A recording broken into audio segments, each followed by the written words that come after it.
Hey, everybody, it's Maria from What's the Story with Maria. How's it going? We're so happy you're here. Thank you for joining us.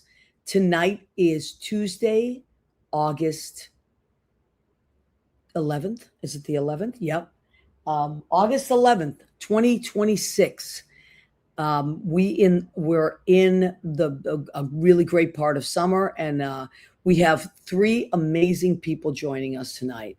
Tom Rearden, um, we have Eryn Allen and Roberta Drake. Leo, hit that promo. I'm a big fish in a small pond. Got the days free and the nights long. I create my own reality. Who I am is fine with me.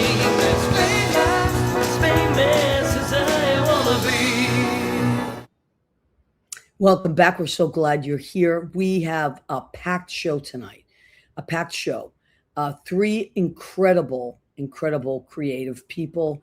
Tom Rearden is a good friend of mine and amazing singer. Roberta is an incredible percussionist. And Eryn is a musical director. And they're just lovely people and they're in the West Coast. So tonight is a West Coast show. So, okay, let's say hello to our friends here on the East Coast. Danielle Alexandria Alchemy has joined us. Happy Tuesday. Happy Songwriting Show Week, Maria. You're so sweet to remember, Danielle. And so happy that, we have, I'm going to try to kick some ass. I mean, God knows I have a little ass kicking stuff in me, but tomorrow night's going to be great. I'm a little nervous though. I'm not going to lie. It's all new material. John has challenged us to write all new material. So we're each doing like 4 or 5 songs. And you're supposed to be nervous though, Maria. If you're nervous, it shows you care. That's what my dad used to say. Thank you, honey. That's exactly what my dad used to say. Actually, and then he would say, if you're not nervous, you should hang up your shoes. Whatever that meant. Hang up your shoes. Well, if you're a dancer, then you hang up your shoes. Then that means you're right. What if Fred Astaire would have hung up his shoes, or I know Ginger for heels. Just funny. That's such a dadism, right? Just hang up your shoes if you don't care anymore. If you're not nervous, you don't care, and if you don't care, hang up your shoes. But anyway, so tomorrow night is a songwriter salon at the Stonewall Inn. John Bronson, who's my good friend, and we work together at Brandy's on Saturdays, is producing this wonderful event. Hedwin Lemmy, who joined us a few weeks ago, is just an amazing songwriter. He's a really cool cat. Oh, such a cool guy. And he's going to be doing a few songs. John is debuting. These are all brand new songs. Nobody's ever heard them.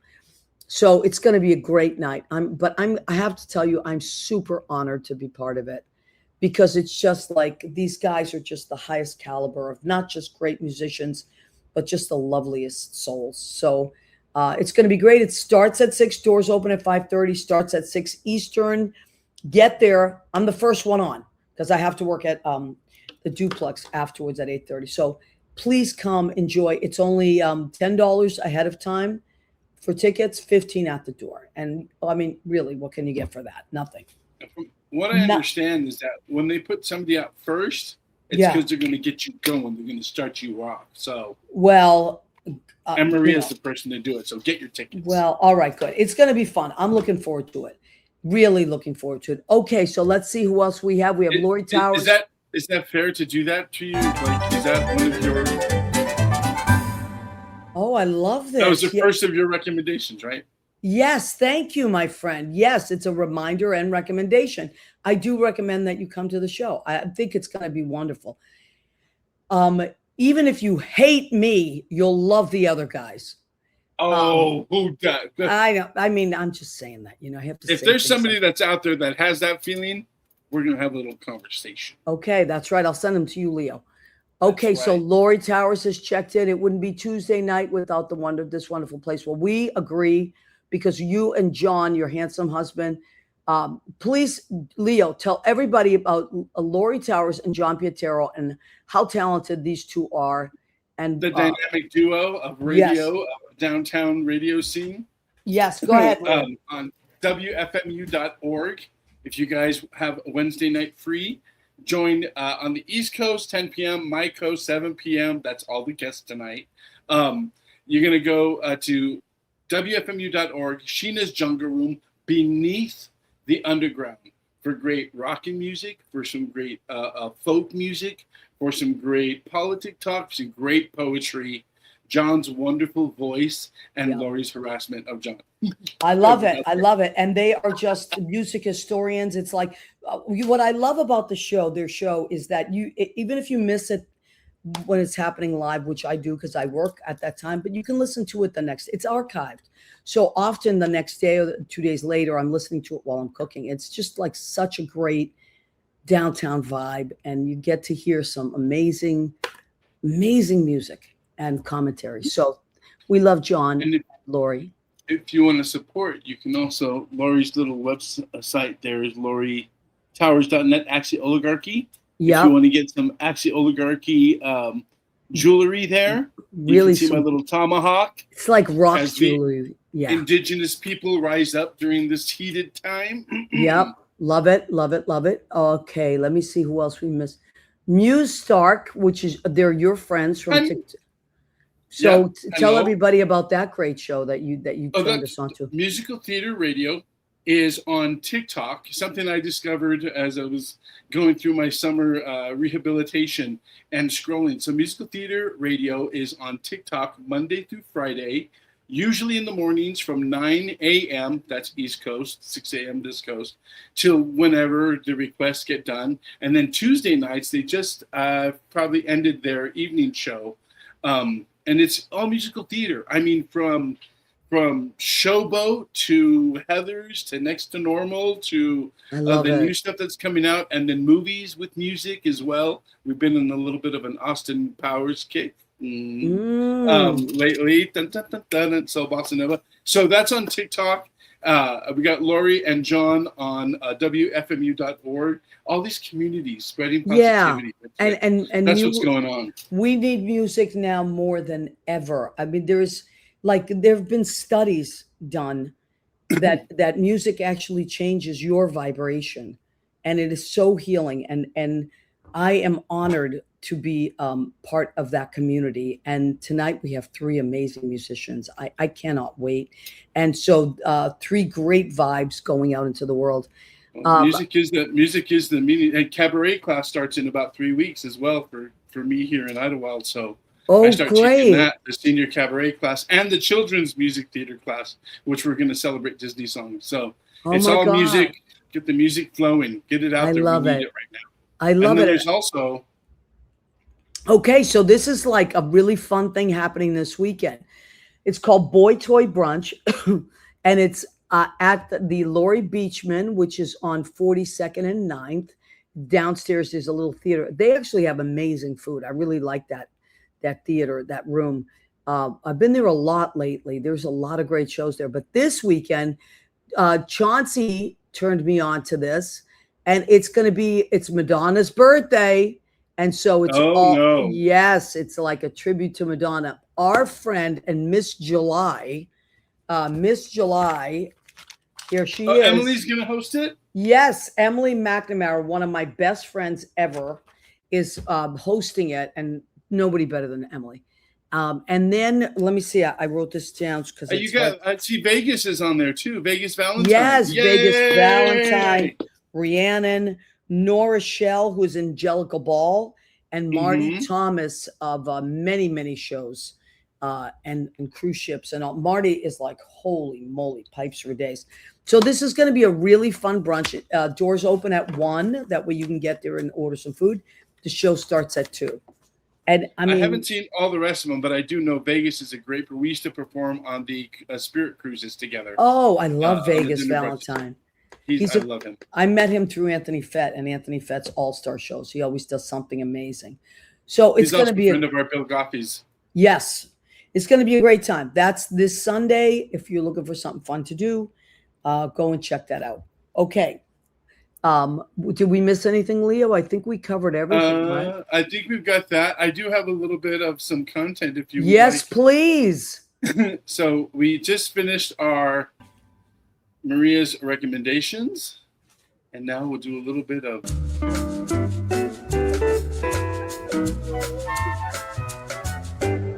I have been. I just told you that we've been doing the cabaret classes coming up.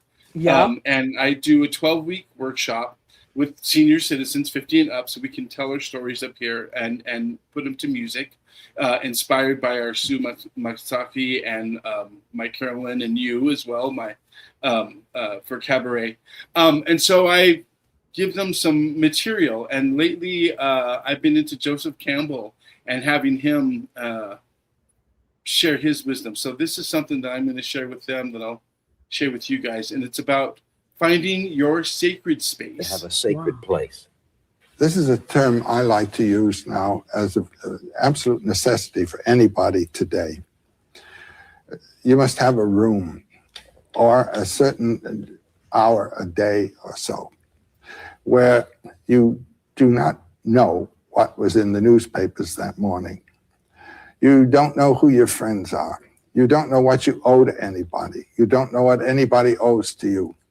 But a place where you can simply experience and bring forth what you are and what you might be. This is the place of creative incubation. And first you may find that nothing's happening there. But if you have a sacred place and use it and take advantage of it, something will happen. This place does for you what the plains did for the hunter. For them, the whole thing was a sacred place, do you see?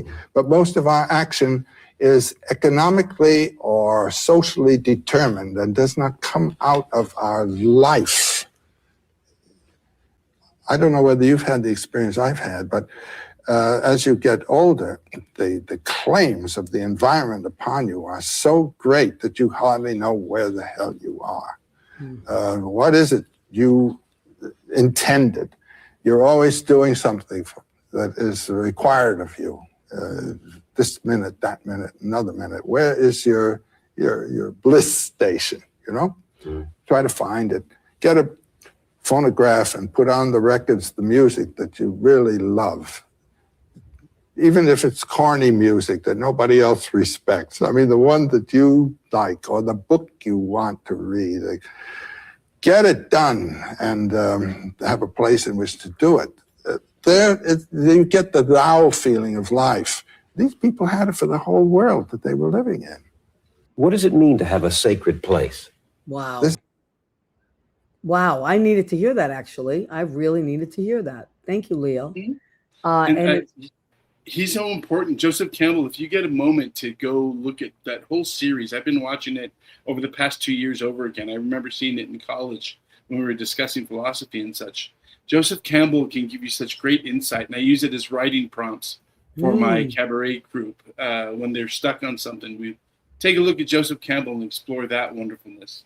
I love that. That was really helpful. Thank you so much. And it's so true. You know, the first thing I used to do in the morning, I would get up, I would shuffle right past my TV, and then I'd turn it on right away while I was going to make my coffee. Was the first thing I would do. And then what did I overwhelm my brain with? News. And about 6 months ago, I got a report that my blood pressure was really, really high, and I had to change my lifestyle. And the first thing I did was not turn on that TV in the morning. I was like, you know what? I'm not going to do that. If it comes up, and I'd like to stay informed, but I don't need to overwhelm myself. And just been trying to do more quiet things, in my apartment and put on some beautiful music and things like that. So I agree. I absolutely agree. Anyway, speaking of beautiful music and beautiful things, our friend Tom Rearden is here from California. He's doing a show. I just recently had the pleasure of seeing him in New York. We had a wonderful time, as we always do. And he's here, right? What were you going to say, Leo? He is having a little device. He was good, and then he's having a little device trouble right now. So while we wait for him to sign in, which maybe we can remind somebody about some. Oh my God! Augustness. So Tara Connor Jones, that's our Miss August. We have a calendar. Liz. We have a calendar, and of all our friends wear nothing but our apron. So, and this is the last year of the calendar. We're going to retire it. So get it while you can. I still have some. So Tara Connor-Jones is our friend. She is Miss August. She is enjoying some delicious ice cream. I don't know what flavor it is. As I said, I think it's melted in that picture. Look at that. Yes. She's the best. And I said to her, you really understood the assignment. She really did. And I love that when she took this picture, it was last October. Now she's in Come From Away in Maine at the Maine State Theater. She is in that show, and she's an incredible actor and vocalist and presence. And our friend Greg Goodbrode is also there with her. And they didn't know each other before this production. They happen to be two friends of ours, but they are working together. I know, how cool is that? So Tara Connor-Jones is in Come From Away in Maine. I know a lot of her friends go up to Maine for the summer. So please go and check out the Maine State Theater. Did we get our little Tom back in? Tom is, I don't see a picture of him, but I see him in the room. Oh, no, he's going out and coming back in. Okay, all right. He's having some trouble there. All right, that's okay. So what I'm going to do is I'm going to mention the dates of Tom's show while we are waiting to get him in. And there it is, Someday, Some Way. I love that. I love the name of his show. So it's 2 nights only, September 18th and 19th. It's a Friday and a Saturday, and this is at Feinstein's at the Nico. Feinstein's, I believe, if I'm not mistaken, is in San Francisco. And we'll have Tom tell us about that. But if you're out on the West Coast, up there, you put this in your calendar. And Sudi Ricaritas, who is also one of our California folks, he is with us tonight. And he, so I don't know if you're close to that, Sudi. I think you're more in closer to the LA area, but you never know. That is the show to see. I don't know if they have a live stream there too. While we wait, Maria and Leo, you two look amazing. Oh, thank you. Well, thank you. We've both been very good with our food, Leo and I.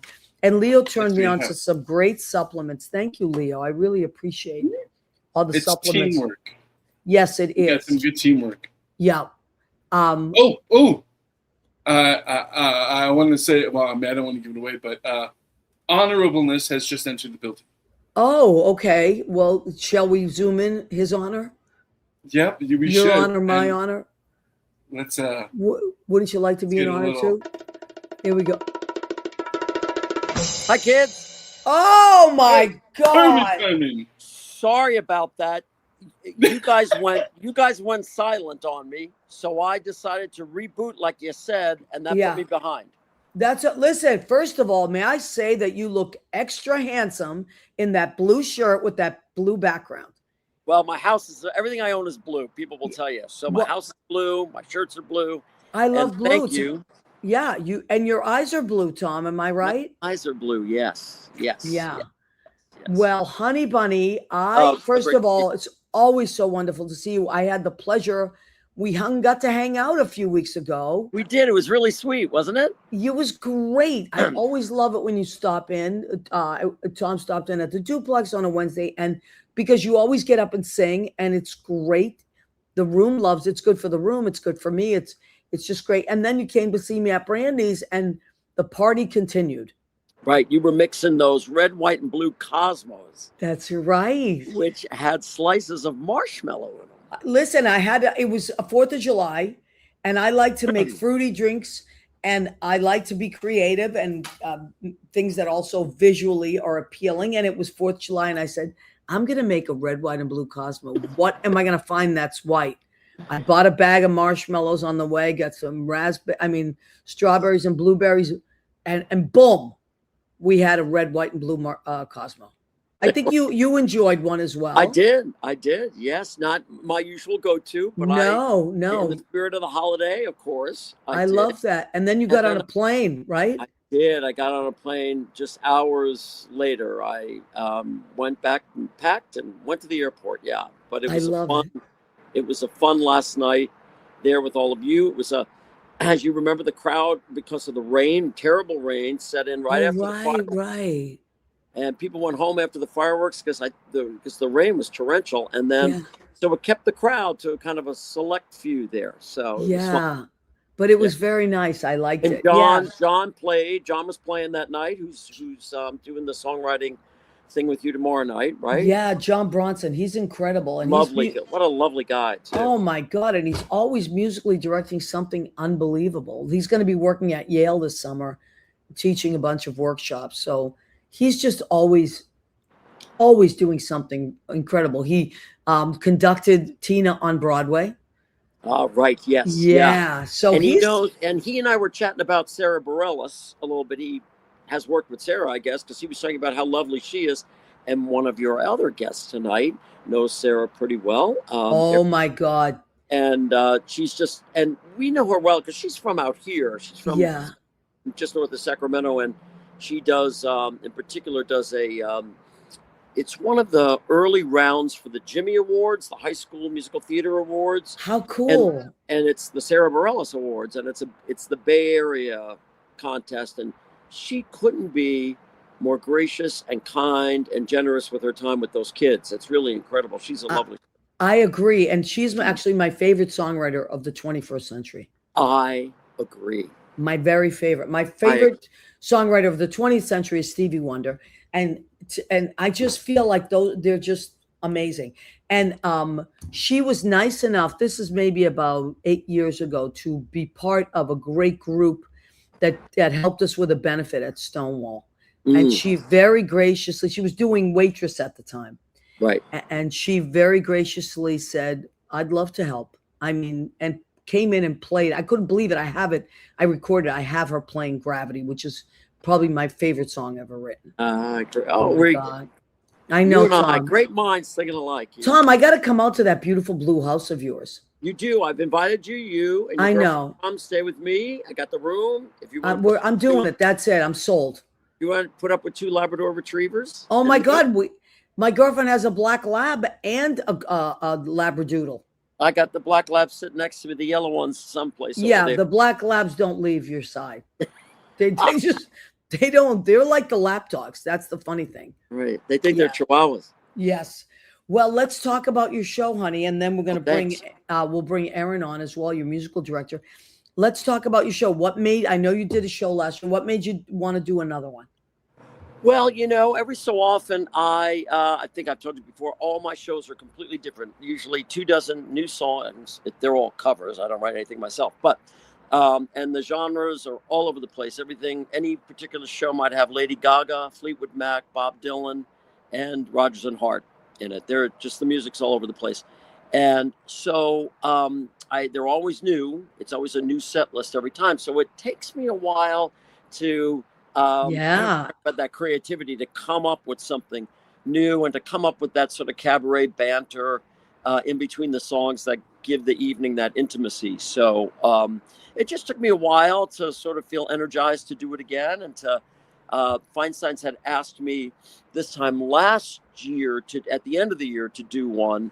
And but they asked me with they had an opening with 3 weeks notice. And I said, we need to talk in the new year. So it takes a while. People don't realize how much work goes into a show. Oh, it's an incredible amount of work and planning. And the people I work with, 2 of whom we're going to meet in a moment, are really, really busy, talented musicians with busy personal lives and very busy professional lives. So to try to organize everybody, maybe the hardest thing of the whole shebang. Yeah, absolutely. Rehearsals and all that stuff. But it's so important to have the right people in your corner, right? Oh yes. Oh yes. I've worked with the wrong people. Me too, honey. And there are people who say that about me. I know. No, but never. You know your right people when you meet them. And, absolutely. And I know we're going to meet your other 2 guests in a moment, but now I don't make a move without these 2. See, that's the way I have the same thing. I have like people that are my people, and that's it. Now I just want to pull the show up on I have 2 sites because this way we can see if anybody else checks in. So let me just do that quickly. And then I want you to actually, while I'm doing that, I want you to introduce your musical director, an incredible person, sidekick. She's done so many. I was looking at her resume. Wow. But you folks, you said you've worked with her a lot, right? Oh yeah, going back, Eryn and I've well, I guess you'd call it work together when we first met. When I was auditioning for musical theater shows, and she was the audition pianist, wow. and I would like put certain pieces in front of her, and she'd give me the crook eye, like, you sure you want to go with this one? Yeah. But so it goes back that far. That's going back to the early aughts, in knowing Eryn in that capacity, and then over the years have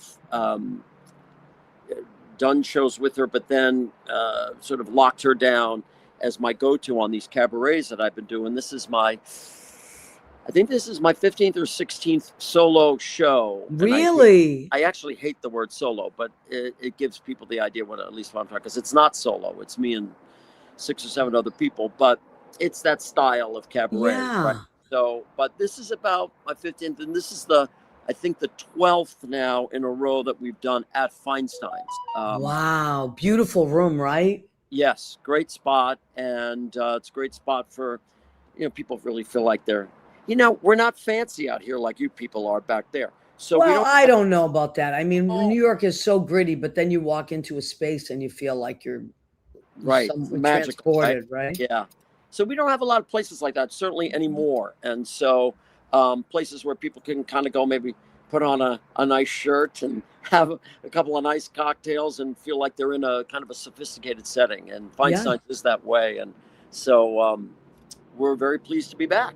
I love it. Shall we? Leo, did you want to say something, honey? No, I thought he was going to say that Feinstein's was not that way, but I was like, what? No. Feinstein's is very, it's very. He's muted. I can't hear him. Can you hear him? Oh, I can hear him. Okay, good. I can hear him. So shall we bring Eryn in? Okay, yep. Eryn Allen, who is a fantastic musical director, great piano player, and she and her husband, Alex, are my very closest friends, and I love them to death. And their dog is Tori Amos. Actually, it's Tori named after Tori Amos. She's a huge Tori Amos fan, so I'll talk about that. Love Tori Amos. And is just a great person and a great talent working with me on these shows and helping. I get these crazy ideas, right? And then I think, oh, well, that might be fun. And suppose I did this and that. And then they don't really, they're dead in the water unless Eryn makes them happen. So yeah, that's what a good musical director will do, right? They bring things to life. So Eryn, welcome to our show. Welcome to our little corner of the world. We're so happy you're here. And so first of all, how did you two meet? Did you were you working together musically? And you said you were auditioning, right? And Eryn played. Sure. We worked in regional theater about 25 years ago, I want to say. It's been a long time back that we met. Been a long time. I was a shy little quiet girl in the corner hiding behind the piano, behind the keys. And I'd play all the rehearsals, I'd play all the auditions. And then finally, someone said to me one day, you should be a music director. I'm like, oh, no, I can't do that. I'm not going to do that. And I started dabbling in it, and now I do it almost, full time. I do it quite a bit. And that's how I got roped into doing Tommy's shows at Feinstein's. And I think we've done 7 or 8 together, I want to say, maybe. Yeah. And gets flown all over the country by the Mouse to sub in on The Lion King and other, I can't even remember all the shows that you've traveled to do, and Juliet and Waitress. And well, Eryn, tell us about that. Tell us, Sure. what's your creative life like? Your working life. Sure. Totally freelance. So this is all I do. I piece together my schedule, and it's been a challenge, but I've been able to make a living off of, doing these tours that come through town. So every time a show comes to San Francisco and they need, say, a keyboard 2 sub, they'll give me a call and I'll kind of fill in when they come. So I get to do a lot of shows. I've done Les Mis, I've done Wicked, I've done, Lion King and Juliet, Miss Saigon, Mrs. Doubtfire, MJ, Mean Girls, Bronx Tale, Back to the Future. So it's been wow. incredible because our union, our musicians union in San Francisco, is a Rule 24 city. So they have to hire locals when they come to San Francisco. I love that. I love that. Yeah, it's been really great for me. I agree with it. I agree with that, and I love it. And so that is really cool. So you meet people, but you're the steady, right? You're the one that's grounded there and stationed there. That's wonderful. Yeah, there are a few of us that rotate, but yeah. And you just directed, musically directed Jagged Little Pill, right? I did in Walnut Creek at Center Rep at the Lesher Center for the Arts. Incredible show, incredible cast. They all got along. It was a beautiful experience. The band sounded tight. I learned how to play the harmonica. What? I know. She just threw that in there. She was I didn't know. I don't have enough on my plate. I'm going to learn how to play the harmonica. Tom, you need to get Eryn to play the harmonica in your show, at least for one song. No, she's like, no, don't even. You know, and we're always doing Bob Dylan. There's always room for a harmonica in a Bob Dylan song. Oh my Honey, God. I know like 2 songs, and they're both Alanis Morissette songs. Make it 3. Well, that is really, that's so cool though, right? Were you did you learn to play the piano as a young child, or was it something you picked up later? Oh yeah, I was 3.5 when I showed interest in the piano. My grandmother was a professional accompanist, and I would always be glued to the piano every time I go to her house. So they got me lessons when I was about 4.5. Oh wow, going strong ever since. That's so good. I love to hear this stuff because I have a grandson now. He's 13 months, but he loves music, and it's just I always wonder like what's a good age to get. But wow. 4. Yeah. It's amazing. Between 5 and 8. There's something mathematically that kind of clicks when they turn 8. I used to teach piano as well, so I. Oh, okay. But 8 is a great age to start. But, that's good to know. Okay, very good, very good. All right, so you folks are working on that show. You're also working with Roberta, right? And Roberta Drake. The kitten of the kit, as I call her. Why do you call her the kitten of the kit? Because she is the terror of the tom-tom, the kitten of the kit. She is the dominatrix of the drums. Whoa! And she's coming in any second. Wow. Roberta, do you approve all these titles by Tom Rearden? Absolutely, I do not. And he'll come up with so many of them on stage. It takes a really long time. My introduction is so it's like this long process, you know. So it's just how Tom is with me, and I love everything about it. So that's great. Yeah, it's great. Before I met you two, when he had comes to visit all the time, and he's been raving about you both for quite some time. But when I said, Tom, you should come back into the show, he's like, can I bring Eryn and Roberta? I was like, bring them. Yes, bring them. I love it. So now you're playing this show with Tom. To be here. And you also are in a jazz trio, right? Yes. Tom Shaw and I met. Actually, you might be familiar with Varla Jean Merman. Sure. From New York. Absolutely. Yeah. I've worked with Varla for a very long time. And one of her shows that she was doing at the New Conservatory in San Francisco, the pianist left and we needed someone new.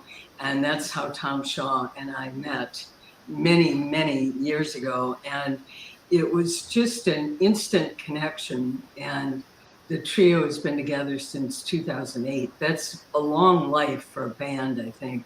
We do 18 years, yeah, a variety of stuff.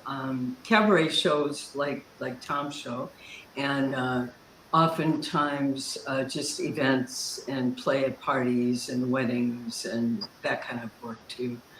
But yeah, it's been a great experience, and we're still going strong. So, and the bass player in that trio, John Greitzer, is the bass player in our show. Yes. Wow. Yes. From the Tom Shaw trio, and I performed with the Tom Shaw Trio at Martuni's, our version of the duplex here in San Francisco. With Amy Nielsen, Roberta, that was probably in 2010. 2010? Yeah, I think so, yeah. Tom. Wow. But yeah. So Martuni's comes up quite a bit. So what is that place like? So you said it's like the duplex piano bar. Who wants to take that so one? Great. No. Okay. let's leave it. Let sleeping dogs lie. But I do hear that name comes up. Eryn is one of the regular piano players there. In fact, tonight. Oh, okay. At Martuni's, but another one is a great friend of yours, Nick Perez, who we all know. Oh my God! Yeah, I love Nick Perez. Yeah, so do we all know and love Nick, and he's phenomenal. What a sweetheart!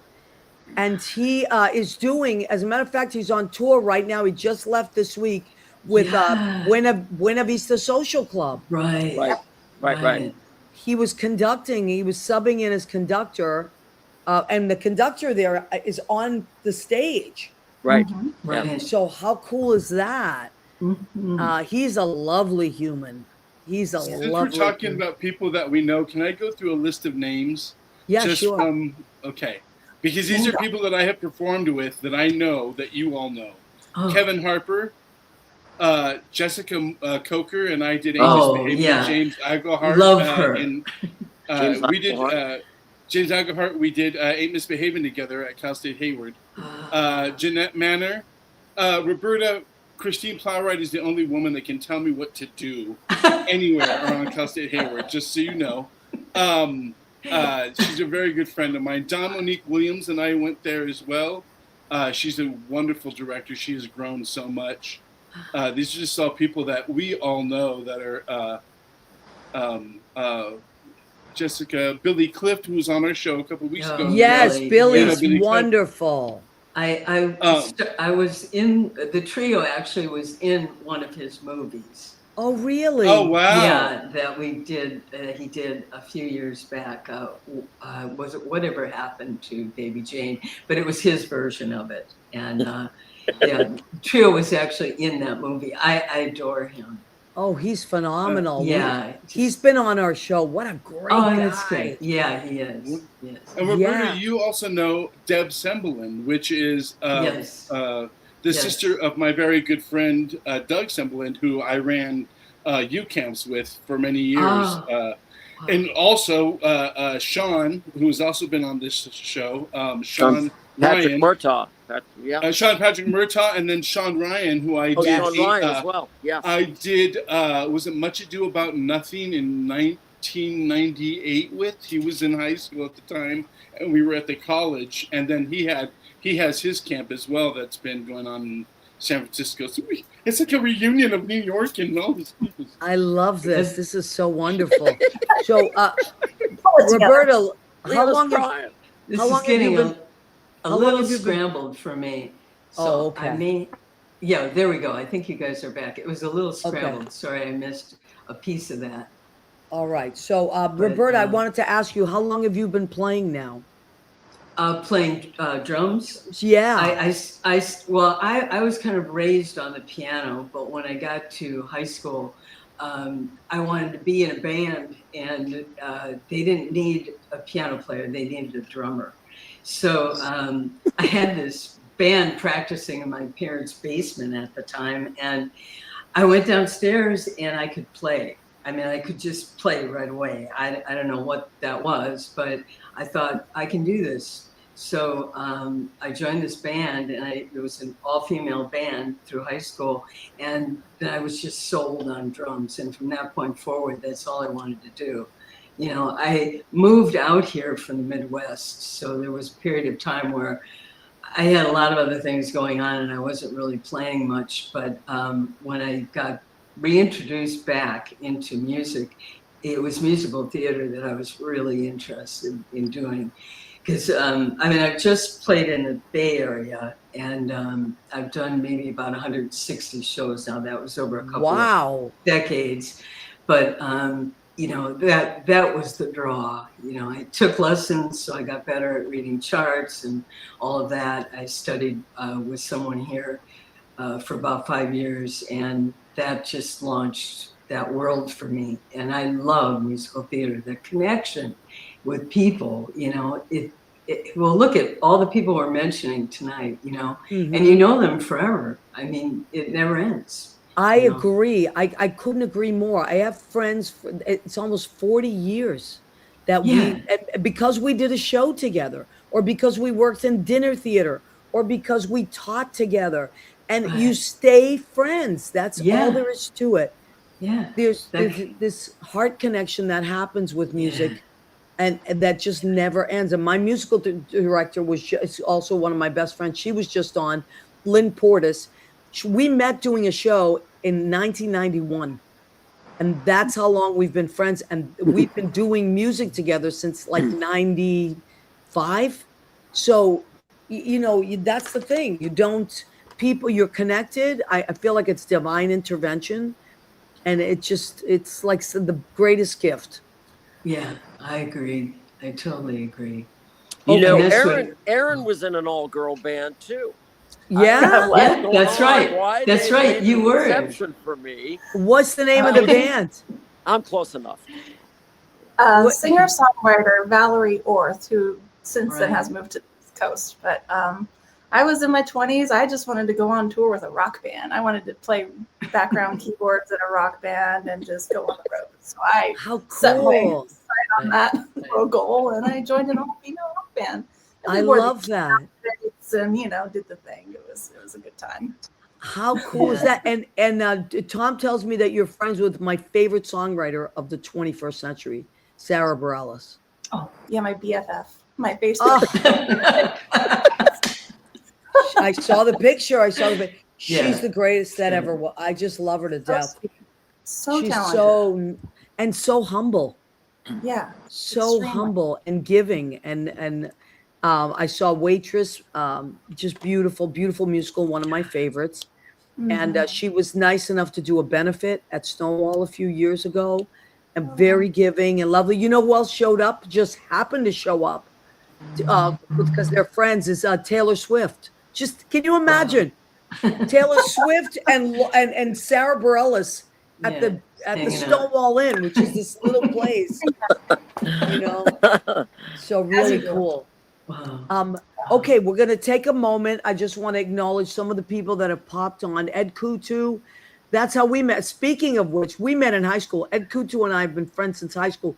We did Dracula, and we also did Fiddler on the Roof. He was my Tevye. I was his Golda. You see, we're still friends. Yes. After 40 years, Eddie, 40 years.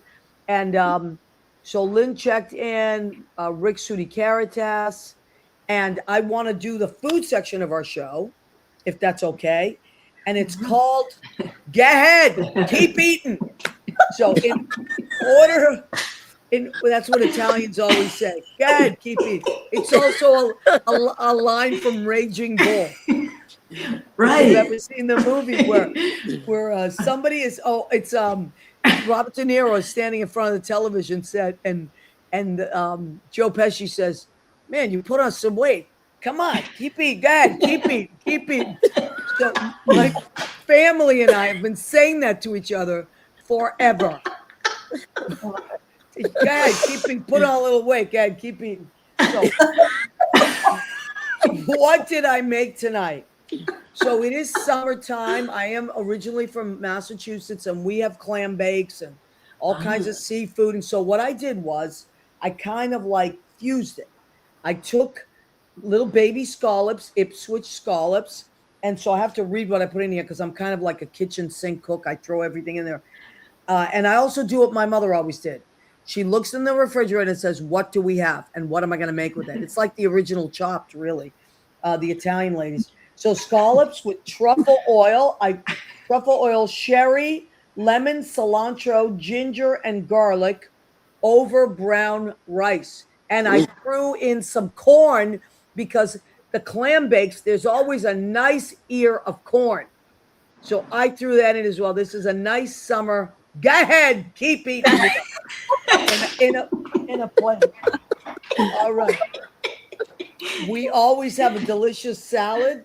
Last week I made my mother's favorite salad, which was scongili. This week I made my dad's favorite salad, which was little red leaf lettuce, beautiful summer tomatoes, some cherry tomatoes. August is all about the tomatoes for the Italians. And then some hot house cucumbers, which are very close to the English cucumbers. Delicious. And prosciutto. Look at that. Tom, what do you think of that? Little prosciutto. I'm not an eater. You know, I'm a drinker. I know, but I bet you'll eat the prosciutto. I'll eat the prosciutto. Right. And I'm going to put some delicious balsamic vinegar, classic balsamic vinegar on this, and a Tuscan herb olive oil from the New England Olive Oil Company. That will be my salad. And then just nice and easy for dessert, because I gotta fit into my clothes for tomorrow night's show. Just one chocolate chip cookie. That's all I'm gonna have. One. That's it. So I had to share my food that I always make. Okay, now I always love to ask my guests, do you guys have like a reward meal? Like, let's say you play a show, you've worked really hard, you finally get it all done, and you're like, oh, okay, you know what? I'm gonna go out and this is what I'm gonna eat. Do you have reward meals? I do. So Eryn, let's start with you. What's a reward meal? Well, every time Lion King calls me to go out on the road, either the beginning of the week or the end of the week, I try to find the best steakhouse in town. See? And I go, I sit myself down at the bar and I get a nice, like 4-ounce filet mignon. Oh, it's my favorite filet. Wine, some nice red wine, maybe a side or two, and just go to town. Oh, I love that. And how do you like it cooked? Medium rare, of course. Yes. Okay. Beautiful. I always like to ask. You know, it's not even a question. I can always tell who a person is by how they like their steak cooked. Like my best friend likes it rare, and she's crazy. She's crazy in the best way. She's a total nut, and that's it. It has to be rare. That's it. And so I'm like, oh yeah, of course. But medium rare is what I like too. So that's great. Roberta, what is your reward meal? You worked really hard. You played the hell out of the drums. What do you give yourself? You know, I am one of those people that I just cannot eat at all before I play. Like I've got to be on empty. And it's like I want the music to take up the space or something. I don't know. I've always been like that. So usually after a show, I'm really hungry. I mean, I do really want something to eat. But most of the time, it's just going out and having appetizers and a glass of wine. You know, mostly that's what I do. Whatever that might be, pizza or some kind of appetizer. Yeah. Do you ever come to New York to do shows or anything like that? Have you ever been to Bar Centrale? It's right above Joe Allen. No, I haven't. I used to work there. You need to go check it out. It's all like small plates, and it's kind of like a very kind of like a secret place almost. It's right Joe Allen, and all the big stars go there afterwards. But it's all little plates, and it's absolutely divine. You would love it. It sounds Bar great. Centrale, right above Joe Allen. And Tom, what you don't eat? You keep that girlish figure on. I'm always worried about my girlish figure, you know. So I'm a drinker. But you always behave. You don't need to be nodding there on that. But anyway, bit of a drinker. I'll see you tonight at the bar. See you later. Just a few minutes. And so I like a celebratory cocktail for me is a Manhattan. Beautiful. I don't drink them a lot. You know, I drink a lot of other things, but then like to have a nice Manhattan after the show in the lobby at Feinstein's, for instance, is wonderful. My go-to meal whenever like if I'm going to the chair tomorrow morning, my final meal, it's chicken parm. I love the chicken parm. And no one makes it like the New Yorkers. No one makes it like they make it in New York. Like you. What's that? Right. You make chicken parm? Oh, actually, that's right. I do. I make these guys come to my house for Christmas night dinner, and I love that. And I make my mother's chicken parmesan. Wow. For Christmas night dinner, yeah. That sounds nice. Your Irish mother's chicken parmesan. For some reason, my mother cooked Italian food very well for an Irish woman. Because you're from New York originally, right? Yeah, my dad was from Flatbush, and my mom was from Ridgewood, and they grew up. They grew up with a lot of Italians. Yeah. My dad's best friends were Italians, and so yeah. So. Well, you know what? Even Mariah Carey, I listened to her book about a couple of years ago, and she grew up in Long Island, and all her friends were Italian. And the same thing, and her mother was Irish, her dad was Jamaican, but she hung out with the Italian girls, and she's a very good Italian cook as well. So it's a Long Island thing, yeah. Yeah. That's a great book, by the way, if you ever want to. She has a very interesting musical story. But anyway, whose dog is that? Is that your dog? That's yours. Those are my dogs. They heard someone at the front door. No, they heard chicken parm. Right. Hey, let me yell at them. Okay. Now, what I'd love to do now is we have about maybe 7 minutes left. And I would love to, because all the people that watch and listen to the show, or most of them, are creatives, and we like to inspire each other.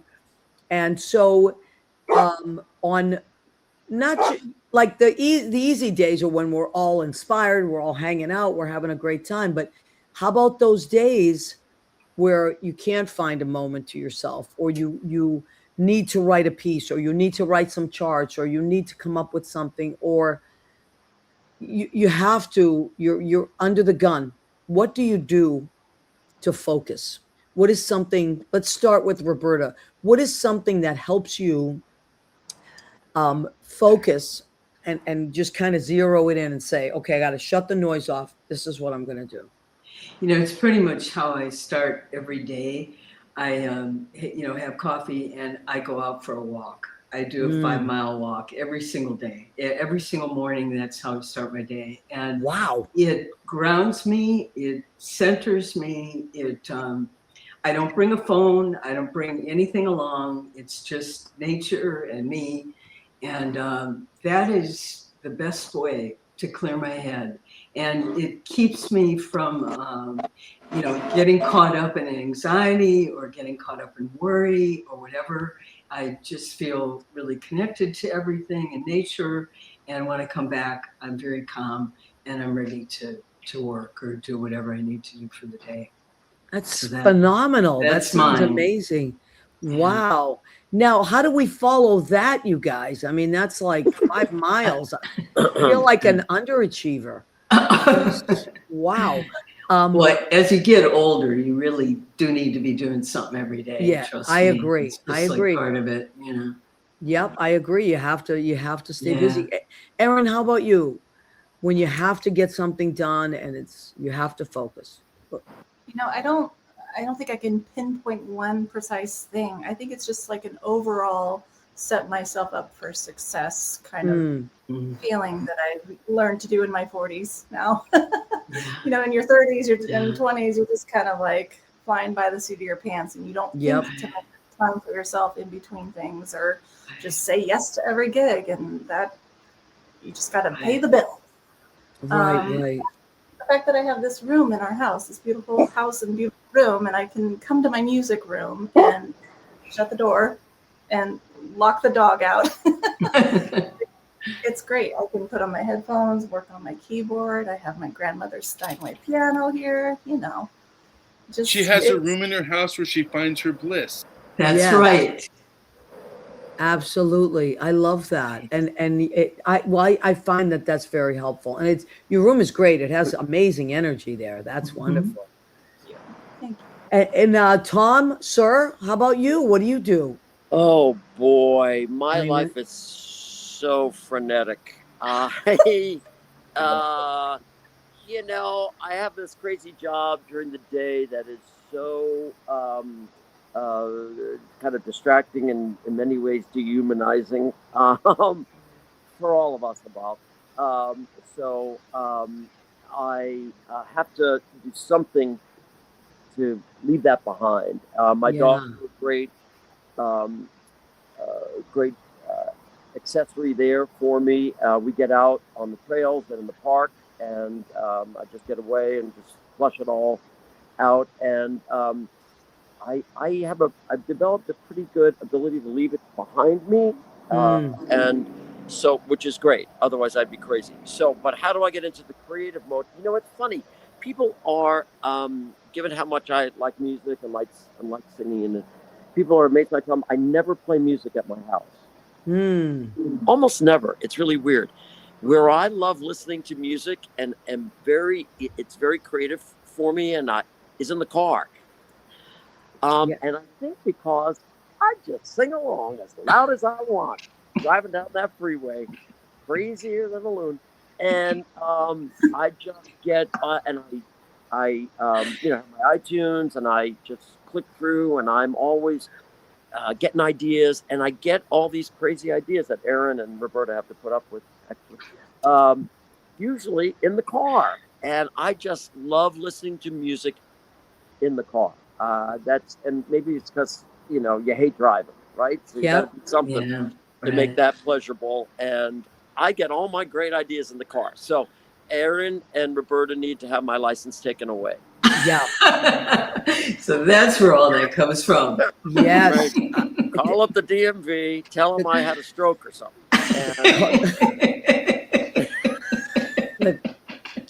The car Tom, is. I have a challenge for you.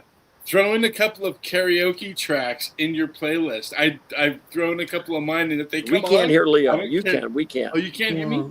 Oh, I can hear you. Maybe so. Well, I just put a couple of karaoke tracks in your playlist and sing them. You have to sing them when they come on, wherever you're at driving. Oh, driving. Okay. I love that, Leo.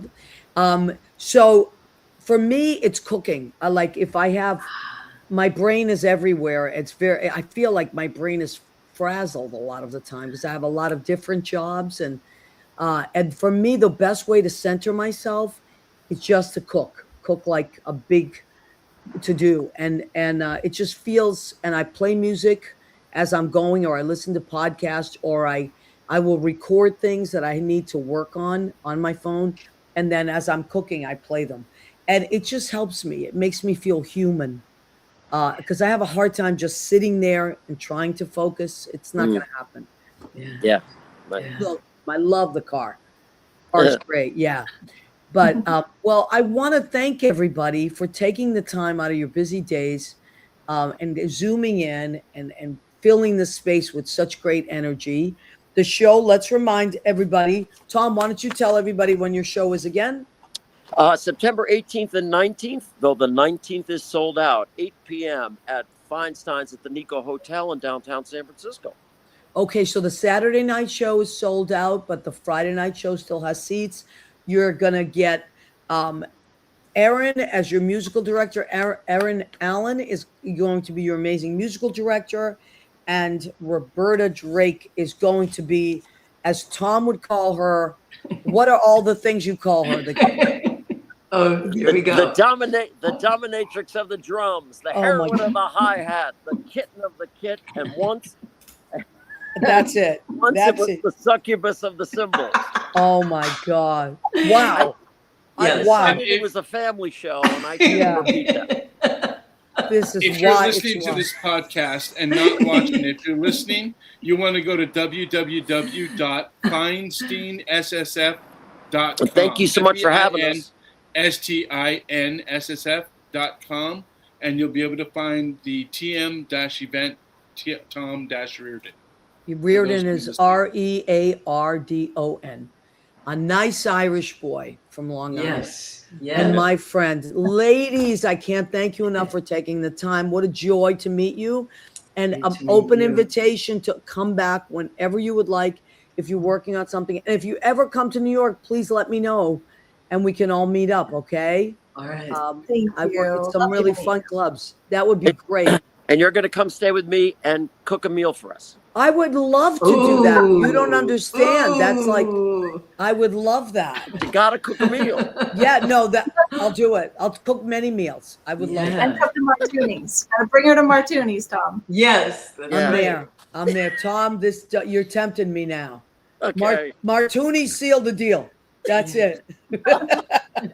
Leo, why don't you close us out, honey bunny?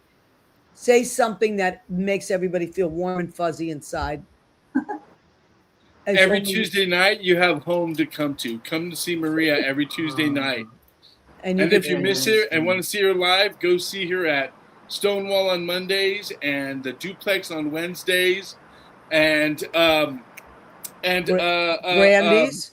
Brandy's on Fridays and Saturdays, and maybe sometimes Sundays. Yes, look at that. Thank you, Leo. Right. Thank you, everybody. Make anybody feel good. No, I love it. Well, thank you. We appreciate you. Please come back every Tuesday. And remember, we love and appreciate you and do great things in the world. There's a lot of bad in the world, but we're not part of that. So no, we're not. Let's just keep that great energy flowing. Okay. Thanks, everybody. Thank you, Maria. Thank you, Leo. Good night. Good night. Good night.